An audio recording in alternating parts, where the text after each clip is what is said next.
नेपाल सरकारले पेट्रोलियम पदार्थ लगायत दैनिक उपभोग्य वस्तुमा चर्को मूल्य वृद्धि गरेको भन्दै नेपाल विद्यार्थी संघले अहिले देशभरि शान्तिपूर्ण आन्दोलन गरिरहेको बेला हिजो मात्र नेपाल विद्यार्थी संघलाई प्रहरीद्वारा शान्तिपूर्ण आन्दोलनमा आक्रमण गरेको छ र केही विद्यार्थीहरू घाइते भएर यति बेला अस्पतालमा समेत भर्ना भएको छ। यसै विषयमा नेपाल विद्यार्थी संघ रामेछापका उपाध्यक्ष सुशील बखरेल के भन्नुहुन्छ, उहाँसँग हामी कुराकानी गर्नेछौँ। यहाँलाई कार्यक्रममा स्वागत छ। धन्यवाद। नेपाल सरकारले पेट्रोलियम पदार्थ लगायत जनताको आधारभूत दैनिक उपभोग्य सामानको मूल्य वृद्धि गरेको छ र तपाईहरूले शान्तिपूर्ण रूपमा आन्दोलन गरिरहेको अवस्थामा हिजो मात्रै नेपाल विद्यार्थी संघमाथि प्रहरीद्वारा आक्रमण भएको छ र केही साथीहरू घाइते भएर यति बेला अस्पतालमा उपचार भइरहेको छ।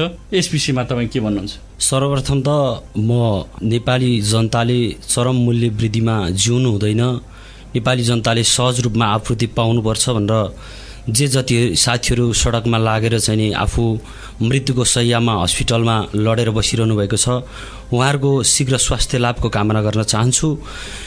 यो सरकारले आन्दोलनको रूपलाई अलिकति हामीले गरेको शान्तिपूर्ण आन्दोलनलाई दमन गर्न खोजेको छ।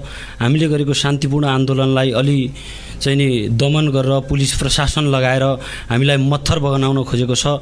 सरकारलाई चेतना हुनुपर्छ कि नेपाल विद्यार्थी सङ्घ त्यस्तो संस्था हो जो समाज रूपान्तरण गर्न, समाजलाई न्यायिक समाज निर्माण गर्न र यो देश परिवर्तन गर्नका निमित्त, सकारात्मक परिवर्तनका निमित्त राणासँग लड्यो, राजासँग लड्यो, पञ्चायतसँग लड्यो र अहिले कम्युनिस्टले पनि चरम मूल्य वृद्धि गरेर जनताको ढाड सेकेर विद्यार्थीहरूलाई तलाएर सडकमा हिँड्नु भनेको अत्यन्त गलतकारी हो। यसले आन्दोलनको रूप फरक लिन सक्छ, फरक मोड लिन सक्छ। विद्यार्थीहरू मात्र होइनन्, अब समाजका अभिभावकहरू, सिङ्गो नेपाली समाज नै मूल्य वृद्धिको विषयमा चाहिँ लड्छ जस्तो मलाई लाग्छ। अनि के अहिले जुन नेपाल विद्यार्थी सङ्घको आन्दोलन कमजोर देखेर प्रहरीले हस्तक्षेप गरेको भन्ने कुरा आइरहेको छ नि, के यो सत्य हो? कमजोर होइन, कमजोर नेपाल विद्यार्थी सङ्घले साङ्केतिक रूपमा मूल्य वृद्धि बढेको हो। यो मूल्य वृद्धि अन्तर्गत नेपाल चल्न सक्दैन। नेपाली जनताहरूलाई चाहिँ नि दिनरात महँगीको मारमा पार्नु हुँदैन भनेर हामीले साङ्केतिक जुलुस मात्रै, साङ्केतिक रूपमा सरकारलाई मूल्य फिर्ता लिनु मात्रै भनेको हो। नेपाल विद्यार्थी सङ्घको त्यो तागत छ, त्यो शक्ति छ जो यो देशमा ठुल्ठुला परिवर्तन गरेको छ। त्यस्तै मूल्य वृद्धिको विषयमा चरम रूपमा उत्रियौँ भने न यो नेपाली सेनाले थेक्न सक्छ, न नेपाल प्रहरीले नेपाल विद्यार्थी सङ्घलाई रोक्न सक्छ, न सशस्त्र प्रहरीले रोक्न सक्छ। कसैले पनि नेपाल विद्यार्थी सङ्घलाई रोक्न सक्दैन। सूक्ष्म किसिमको आन्दोलनलाई गलत दृष्टिले हेरेर बल प्रयोग गरेर नेपाल विद्यार्थी सङ्घलाई चाहिँ नि लखेट्न खोजिन्छ भने हामी यो समाजलाई चाहिँ नि निर्माण गर्नको लागि बृहत रूपका आन्दोलनका कार्यक्रमहरू घोषणा गर्न तयार छौँ। अहिले नेपालमा न कच्चा पदार्थको मूल्य बढेको छ, न विश्वमा कच्चा पदार्थको मूल्य बढेको छ, न नेपालमा, अर्थात् न डलरको भाउ नै बढेको छ। 81 पेट्रोलियम पदार्थको मूल्य वृद्धि भएको छ। त्यसमा तपाईँहरूले आन्दोलन गर्नुभएको छ। प्रहरीहरूले रामेछाप जिल्ला आए पनि केही दमन गरेको देखिएको छ, तर नेपाल विद्यार्थी सङ्घको आन्दोलन फितलो भएको जस्तो देखिएको छ। अरू बेला अन्य विद्यार्थी सङ्गठनहरूले पनि मूल्य वृद्धिको विरोधमा आन्दोलनमा उत्रिन्थ्यो, यति बेला अन्य विद्यार्थी सङ्गठनहरू आन्दोलनमा उत्रिरहेको छैन। यसलाई तपाईँले कसरी हेर्नुभएको छ?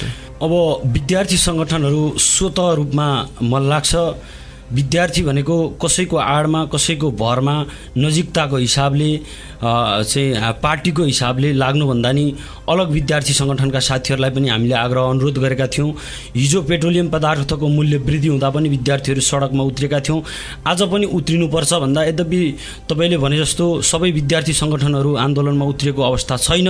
यो चाहिँ निकटतमको हिसाबले अथवा मेरो सरकार छ तेरो सरकार छ भन्ने हिसाबले विद्यार्थी साथीहरू, अरू विद्यार्थी सङ्गठनहरू नलागेको अवस्था छ। तर राजनीतिक रूपमा यो जनताको मुद्दा हो, यो सामाजिक मुद्दा हो।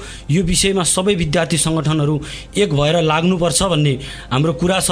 रामेछापमा जहाँसम्मको दमन, जहाँसम्मको अन्याय, जहाँसम्मको अत्याचारको कुरा छ, रामेछापमा नेपाल विद्यार्थी सङ्घले सबै विद्यार्थी सङ्गठनलाई आह्वान गरेको छ। यद्यपि अरू विद्यार्थी सङ्गठनहरू सहभागी हुन सक्नुभएको छैन।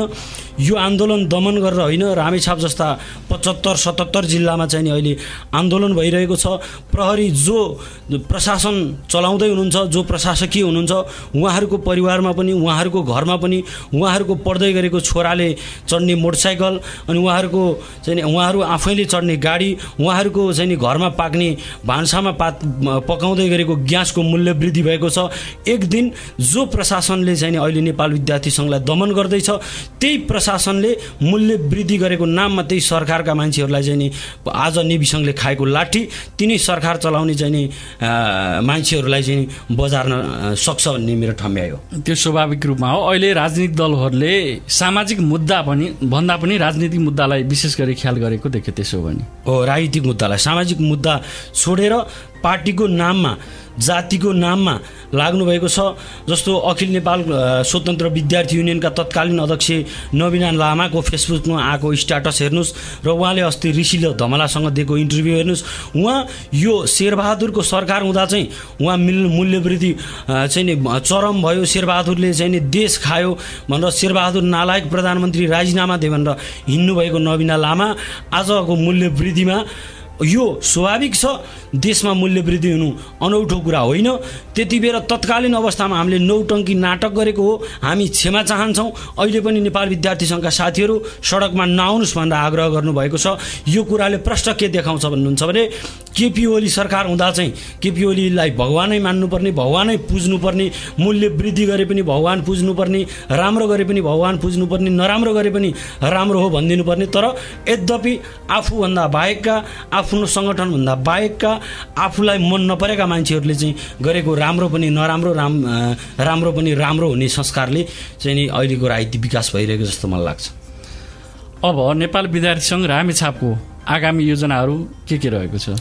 नेपाल विद्यार्थी सङ्घ रामेछाप पहिले पनि सधैँभरि जनताको जीविकोपार्जनको निमित्त सहज आपूर्ति हुनुपर्छ, सहज व्यवस्थापन हुनुपर्छ, बिउ बिजन कृषकले सहज ढङ्गले पाउनुपर्छ, विद्यार्थीले पठन पाठन अत्यन्त गुणस्तरीय पाउनुपर्छ, रामेछापको शैक्षिक जगत सुधारिनुपर्छ। त्यति मात्रै होइन, रामेछापमा यातायातको व्यवस्थापनको कुरामा किन नहोस्, सडक व्यवस्थापनको कुरामा किन नहोस्, यहाँको चाहिँ नि शैक्षिक नीति व्यवस्थापनको कुरामा किन नहोस्, अनवरत लडेको छ। यति बेला नेपाल विद्यार्थी सङ्घ एउटा यस्तो मोर्चामा छ कि नेपाल विद्यार्थी सङ्घले यो देशको मुद्दा बोकेर हिँडेको छ, यो राज्यको मुद्दा बोकेर हिँडेको छ। जहिलेसम्म चरम रूपका चाहिँ नि यी मूल्य वृद्धि लगायतका कुराहरूमा सरकार फिर्ता लिन चाहँदैन, फिर्ता लिँदैन, जहिलेसम्म जनताले जीविकोपार्जनमा सहजता पाउँदैनन् तबसम्म चरणबद्ध पटक पटक चरणबद्ध आन्दोलन हामी गर्छौँ। हिजो अस्ति हामीले चाहिँ नि शान्तिपूर्ण आन्दोलन गऱ्यौँ, नाराबाजी बजारमा गऱ्यौँ। त्यस पछाडि सरकारले हाम्रो आन्दोलनलाई व्यवस्था गर्यो, हामीले राके जुलुस प्रदर्शन गऱ्यौँ। त्यस पछाडि प्रशासनमा चाहिँ नि ज्ञापन पत्र बुझाउनेदेखि लिएर प्रशासनमा कालो झन्डा देखाउने काम गऱ्यौँ। हिजो मात्रै हामीले सिट्ठी जुलुस सम्पन्न गरेका छौँ। यद्यपि हामी सरकारले यो निर्णय फिर्ता नलिएसम्म सधैँभरि पटक पटक चरणका आन्दोलन लिएर सडकमा उत्रिने योजना छ। यद्यपि सरकारले मुद्दा फिर्ता नलिएको खण्डमा तपाईँहरू आन्दोलन कहिलेसम्म गर्नुहुन्छ? हामी आन्दोलनको स्वरूप परिवर्तन गर्छौँ। अहिले सरकारलाई हामीले खबरदारी गरेका छौँ, शान्तिपूर्ण रूपमा चाहिँ तपाईँहरू मूल्य फिर्ता लिनुहोस्, जीविकोपार्जनलाई समस्या भएको छ मात्रै भनेका छौँ। साँच्चीकै सरकारले नटिल्ने हो, सबै खाले मुद्दाहरू सरकारले आफ्नै तरिकाले लाने हो भने अब नेपाल विद्यार्थी सङ्घ सरकारसँग लड्न तयार हुन्छ।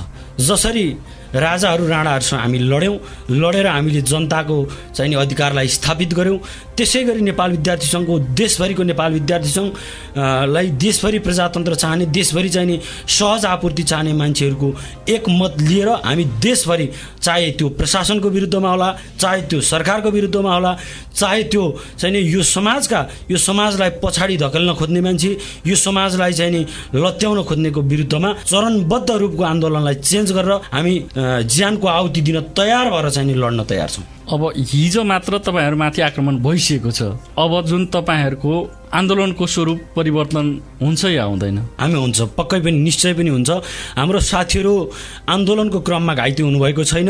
प्रहरीले अत्यन्त दमन गरेको छ कि आन्दोलनको कार्यक्रमहरू सम्पूर्ण सकेर एउटा रेस्टुरेन्टमा गएर चिया खाँदै गरेका व्यक्तिगत रिसिभको आधारमा जस्तो मान्छे छानेर घरमा गएर पिटे जस्तो चाहिँ नि सामाजिक रूपमा चाहिँ नि चोरेको, फटाहा गरेको, लुटेको मान्छेलाई जसरी मरसान्न भएर कुटपिट हुनु परेको छ। हाम्रो साथीहरू देशका लागि लड्दा लड्दै चाहिँ नि मरेका सयौँ साथीहरू हामी हुनुहुन्छ।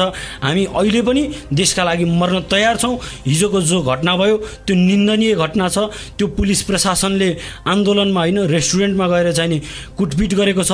त्यो कुरालाई म घोर भत्सना पनि गर्न चाहन्छु। र यस्ता किसिमका गतिविधि भयो भने, यस्तो किसिमको चाहिँ नि कुटपिट अन्याय अत्याचार भयो भने कम्युनिस्टको सरकार यो देशमा बिरलै रहन सक्छ जस्तो मलाई लाग्छ। अहिले तपाईँहरूले जुन प्रकारको आन्दोलन गरिराख्नु भएको छ त्यसमा मिडियाले र जनताले यो आन्दोलनलाई कुन रूपले हेरिरहेको छ? निश्चय पनि यो महत्त्वपूर्ण कुरा छ। जो मिडियाको कुरा गर्नुभयो, मिडिया अहिले मलाई अलिकति अलग लागेको छ। मिडिया स्वतन्त्र हुनुपर्छ, न्यायिक हुनुपर्छ र मिडिया कसैको पनि तलमाथि मेरो तेरो नभइकन मिडिया सञ्चालन हुनुपर्छ भन्ने कुरामा यो दुई मत छैन। यद्यपि विशेष गरी मिडियाहरू चाहिँ नि कसैको मुठीमा, कसैको पहुँचमा, प्रतिशोधको आधारमा, धनी वा गरिबको नाममा, मेरो र तेरो नाममा सञ्चालन भएको जस्तो मलाई लागेको छ। सम्पूर्ण यही मिडिया मार्फत म सम्पूर्ण मिडियाहरूलाई अनुरोध गर्न चाहन्छु, तपाईँहरूको स्वतन्त्र चाहिँ मिडिया सञ्चालन गर्ने कुरामा तपाईँहरू तलमाथि चुक्नुभयो भने भोलि मिडियासँग प्रश्न उठ्दै गर्दा यो नेपाली समाज चल्नलाई गाह्रो हुन्छ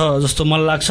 र जहाँसम्म आन्दोलनको कुरा, सामाजिक सपोर्टको कुरा छ, हामी अहिले गाउँमा गएर पब्लिकलाई अनुरोध, आग्रह, अनुनय, विनय गरिरहेका छैनौँ कि तपाईँहरूको मूल्य वृद्धि भयो, असहज भयो, तपाईँहरू आइदिनु पर्यो, तपाईँहरूको आन्दोलनमा चाहिँ सहभागी हुनु पर्यो भनेर हामीले भनेका छैनौँ। यद्यपि गाउँ गाउँबाट टेलिफोन आएको छ, सहरका पनि पसलहरूबाट, सहरका घरहरूबाट, कोठामा बस्ने विद्यार्थीहरूबाट चाहिँ टेलिफोन आएको छ हामीलाई। हामी पनि त्यो आन्दोलनमा सहभागी हुन चाहन्छौँ। तपाईँहरूले गर्नुभएको जे निर्णय छ त्यो अत्यन्त सान्दर्भिक छ, समय सान्दर्भिक छ। त्यो कुरालाई छोड्नुभयो भने हामी यो नेपालमा जिउन सक्दैनौँ। त्यस कारणले तपाईँहरूको जुनसुकै कार्यक्रममा पनि हामी सहभागी हुन्छौँ। आन्दोलन गर्नुहोस् भन्ने चाहिँ नि कुरा छ। हस् त, धन्यवाद। धन्यवाद।